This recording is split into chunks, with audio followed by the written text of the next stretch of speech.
প্রবীণ সাংবাদিকদের একটি পেনশন ভাতা পাওয়ার জন্য আন্দোলন করে আসছি, কথাবার্তা বলছি এবং কাগজপত্র যা সাবমিট করার সব সাবমিট করা হয়েছে। সর্বশেষ ইলেকশনের একদিন আগে, মনে হয় যারা যদি কেউ থাকেন এখানে আছে, খুশি ভাই শহীদ ভাই ছিলেন, একদিন আগে ইলেকশনের আমরা তথ্য সচিবের সভাপতিত্বে একটা মিটিং করেছি।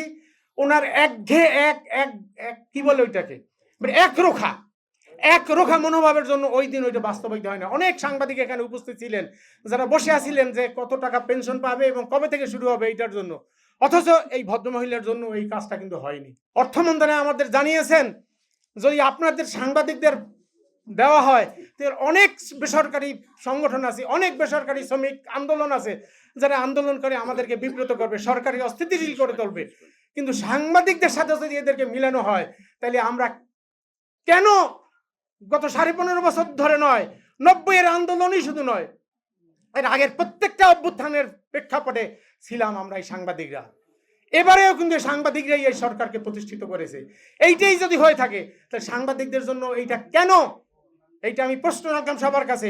অবিলম্বে প্রবীণ সাংবাদিকদের পেনশন ভাতা দেওয়ার ব্যবস্থা করা হবে, এই প্রত্যাশা আমি ব্যক্ত করছি।